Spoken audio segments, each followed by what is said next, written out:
Chris, it must be very close to a complete performance by the Bulls and one of the best this season. How do you feel? Yeah, unbelievable performance. I still think there's areas we could improve on. Being back at Loftus obviously makes a difference. It's been 5 weeks since we've been here, but if you look at our performance, I just thought the forwards set the foundation. Our maul were unbelievable. Our scrum in the beginning was a little bit indifferent in terms of how the ref interpreted it, and then we got dominance there, which obviously gave us territory. I think the pleasing point about the whole performance is basically our defence and our breakdown. So we were able to front up on a solid defence line and then attack the breakdown from there. So I think the thing we could probably improve on is still our discipline. We conceded 11 penalties, and I thought there was probably 3 or 4 which was unnecessary. So that puts us under pressure. So if we can get that right, that'll probably get us to a complete performance. Yeah, just a comment on it. Penalties, the first few was a bit strange at the scrums, but anyway, it must be a compliment. I know you're the backline coach, but it must be a compliment that they didn't want to throw on your locks. They either overthrew or in front. 100%. So obviously you have to give Russell a lot of and Ruan a lot of credit there. Obviously we've got a very good competing lineout. And obviously the pressure just showed that you get rattled, so the other go over or to the front. And that obviously just limits your attack if you have those options. So and that's why I said I think the forwards really set a great foundation tonight. A few words on Chris Smith and his goal kicking was a bit of a struggle there. Yeah, so that happens with any goal kicker. So he's Mr. Consistent for us. I'm sure he will be the first one to say, listen, he didn't strike it that nice. But what I've learned over time is like anything, biorhythms, sometimes on a night it doesn't work. You don't panic, you just go on with the system. We believe with him there and Goose, it doesn't matter about the kicking, they're good for the system, and if you make panic decisions, then obviously that just shakes the system up, which is not ideal. Similani, do you think he was back in his best position? Do you think you will still move him around? Yeah, so like I said, yesterday, the day before, in other press conferences, that when he came to Bulls, Jake had a nice chat with him in terms of his career pathway. And for us, that needs to be a player that can play multiple positions. So we all knew he's a centre. We've got 2 great outside centres in Cornell and Lionel. But one he needed to improve as a fullback and as a wing. And he's done a lot of hard work the last 4 or 5 months. And the one thing he's definitely increased on is reducing his error rate. So that will be obviously Jake's call. But I think he enjoyed playing there. But we will do what's best for the team. Coach, that turnover by Bismarck in the first half, I think it led to the second try. Was brilliant stuff. I just want to check from you how significant it is to have someone like him with that experience in the side, especially against working with the younger guys in the team. Yeah, well, any guy that brings experience is basically invaluable. And then in terms of attacking the breakdown, so we've got Johan Grobbelaar, Marco van Staden, a few other guys with Bismarck, and we all know if you're on the fence and you can keep your width, putting them back on the fence, and then obviously in converting that into attack by either good defence or the breakdown, that just gives you extra injury. And I think that was outstanding tonight. So there's 1 or 2 great turnovers that gave us that try, and another one that gave us nice territory as well. It's a strange question, but what side is going to go overseas next week? Are you started with the other squad? I know Jake would have told you the Bull side, but no. Anyway, we're going to take obviously the best side that's possible. Also, we will take in consideration where everyone is and if there's injuries. But just on that, I mean, Jake has mentioned it a few times in the past, is that 2 months ago when we started talking about rotation and resting the guys, we were the first that did that. I think there was a lot of criticism. but it just showed that Jake was obviously ahead of his time. Because everybody's doing it, and it's needed. You can't send your team overseas every week like we did. It's different. Like the Sharks had 3 weeks at home, and then they sent not the best side to Connacht. But in our case, we went back and forth for 5 weeks now. So to put that stress on your main guys, it's tough. But yeah, we obviously going to tour on from there to Scarlets, and that's part of the URC. And we would like to field obviously our best side, possible side, to make sure we get the points there as well. But you're also of the meaning that to qualify for the players is more important than winning all the games. The players of the Heineken Cup, Champions Well, Cup. both URC and the Heineken. Just repeat that question again. The importance to qualify for the playoffs Yeah. is more important. Yeah. So I think I mean I don't read too much in the media, but I mean I talk under correction. In the URC, it's important for us to do well because we're partners in that. And so the final could be here, and obviously the semis and stuff like that. On the Champions Cup side, we would play, I think, round of 16 here if you're top of the lock in that top 8, and then obviously the quarters. But from there in, I think you have to fly. So for us, it's to qualify in both. We can't say that one is more important than the other. It just makes sense from a profit side that you obviously do well in the URC. But for us, this is the first taste of Heineken Cup. Like I said to the guys before the game, is that there's definitely a different energy in this week, because it's basically power against power, and which is equivalent of a test week.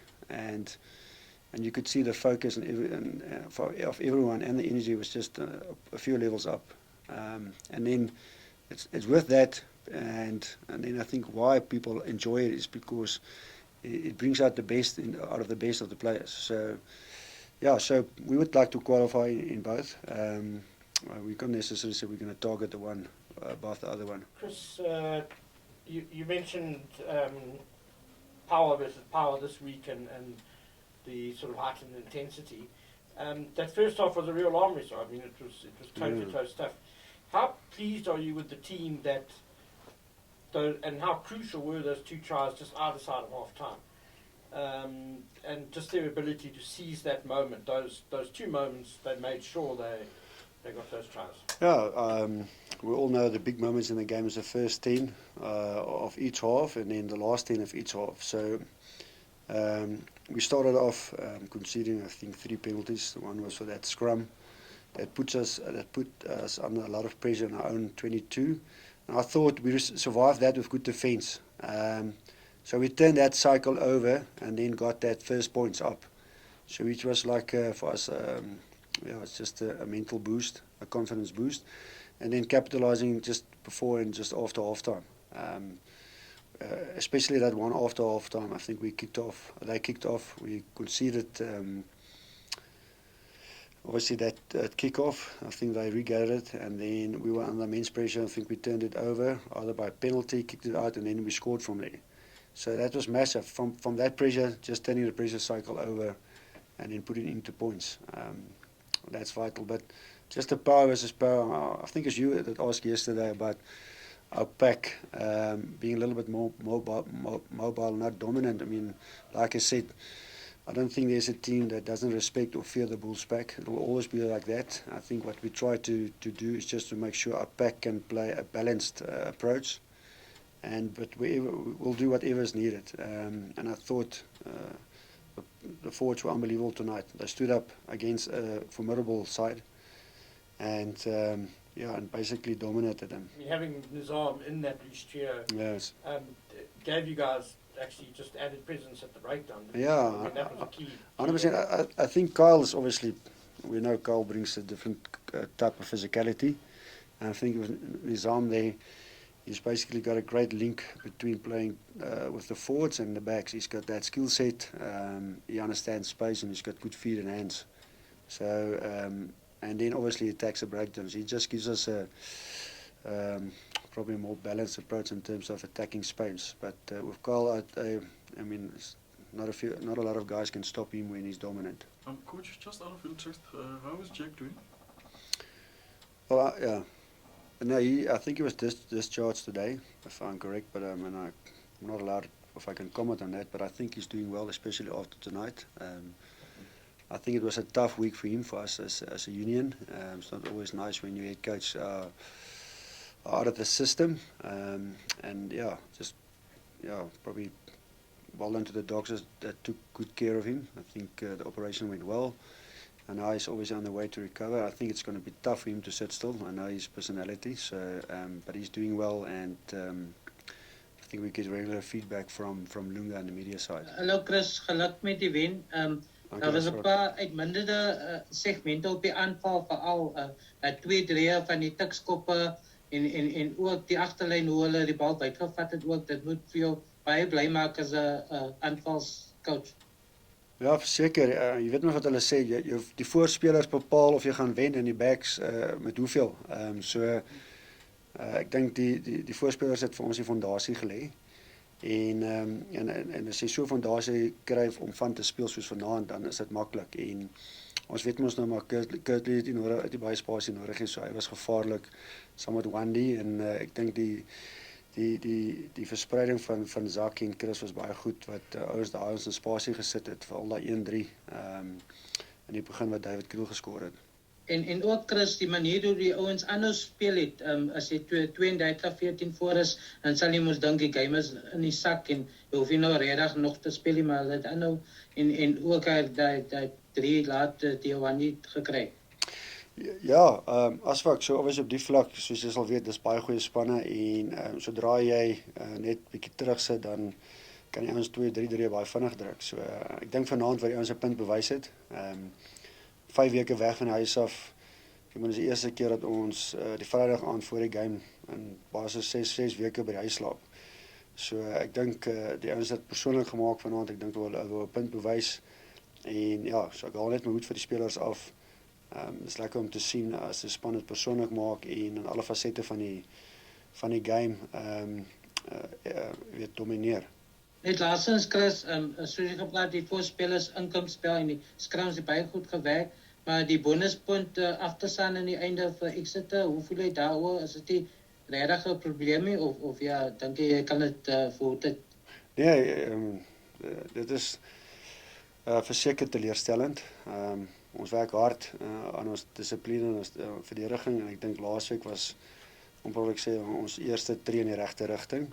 Vanaand was ons verseker daar, en die feit dat ons daai laaste 3 of 2-3 vir dit matter afgestaan het, is teleurstellend. Dis iets wat ons hard aan werk, dat ons wil verbeter, en ons standaarde is hoog daar, so dis nie aanvaarbaar nie, en ek moet sê dit is heel waarskynlik die mees teleurstellende deel van die wedstryd. So dis iets waarop ons gaan fokus. Ja.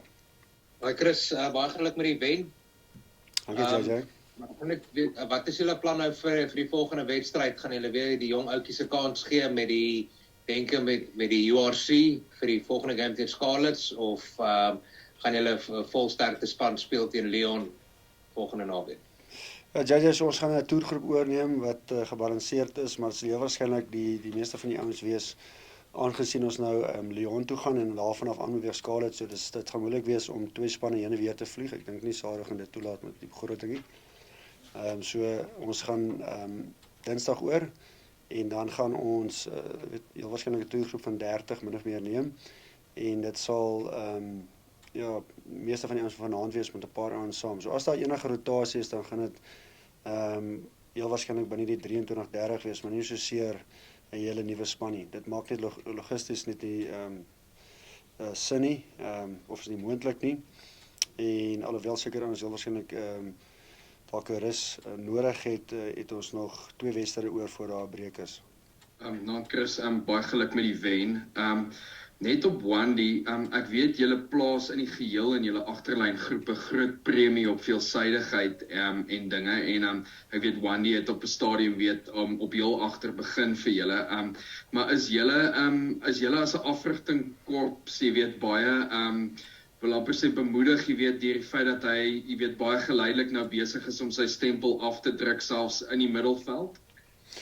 Ja, kyk, ons het vir Manny laasweek sy eerste geleentheid gegee op center teen die Dragons. En hy het nie, wel, was in so wedstryd in so aarde dan nie eintlik baie bal rondgeskuif is nie, en hy het niks verkeerd gedoen nie, maar eintlik baie goed gedoen, maar nie baie, kom ons sê, kontribusies gehad nie. So ons het net gevoel hy verdien nog 'n geleentheid vanaand, en ons het die geleentheid gebruik.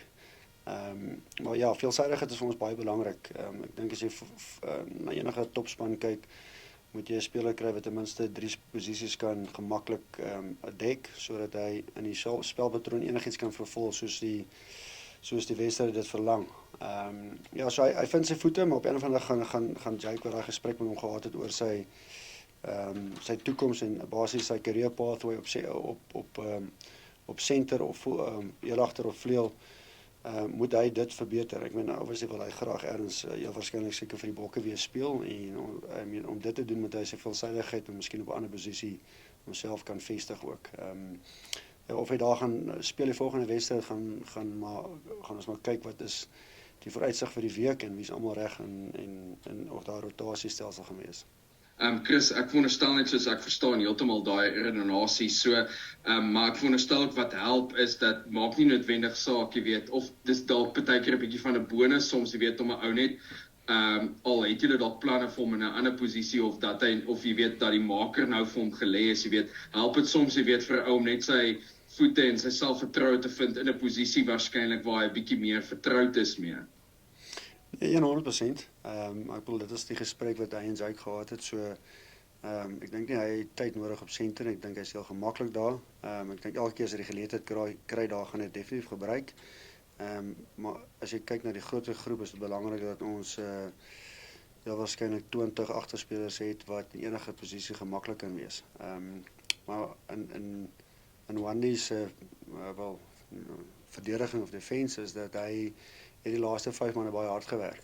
En dit is soos enigiets, jy speel 'n ander posisie, jy voel jy soos 'n vis wat uit water uit is, en dan begin jy groei, want jy word uit jou gemaksone gevat, en ek dink of Wandy gaan verder gaan op 13, dan gaan van Jake afhang op 'n ander dag, gaan hy 'n beter speler wees as gevolg van die tyd is om die in die ander posisies. Maar ek weet wat jy vra, maar ons sal kyk wat vorentoe gebeur. Russell Winter was saying on Thursday, I think, which was very interesting, just that maybe people don't realise how fantastic Ruan's knowledge of the game is. And he was talking about how, as referees get to know him and get to know how good his knowledge is, that he'll get more of those sort of 50-50 calls. We saw today that one incident where he pointed out to the referee about the bind being broken, and it led basically to your try just before half-time. I mean, I know Ruan's been captain for a few weeks now, but as coaches, do you feel this was his best game as captain? Defensively as well, I mean, he put in some amazing... No, listen, he's an unbelievable player. Okay, so, and what you just mentioned there, if you want to be a great player in this game, you need to have a rugby IQ. Okay, and a rugby IQ with a work rate. So in that sense, Ruan is probably top notch on both of them. And that's why if you look at the top teams, they've got a bunch of guys, not the 15, probably 30 plus, that's got rugby IQ. You can't play without that. In terms of the captaincy, he's obviously a young captain. What would I say? But I think what happened in the beginning is that I think he wasn't treated with the same respect, what I would say, because he's a young captain and he learned quickly. But his knowledge about the game is unbelievable. He's been a leader since the youth stages at the Bulls. He's got an unbelievable touch with the players. Yeah, and he understands the game inside out. We have a couple of those guys, and they're invaluable. You're asking if this was the best game as a captain, for sure, because he grows. But I think generally what happened is that our team did a little bit of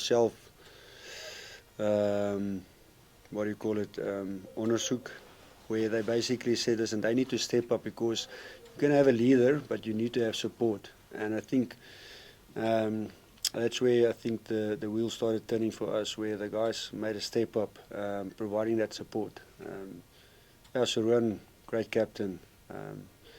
I would say under the pressure we were last week, that was probably his best, because going to Wales in that conditions this time of the year, not a lot of teams has won in January in Newport. And I think the way he was so calm, I mean, Jake was out basically the whole week, so we were co-managing the team, and that calmness. And there I have to compliment the players, because they basically made a massive step up.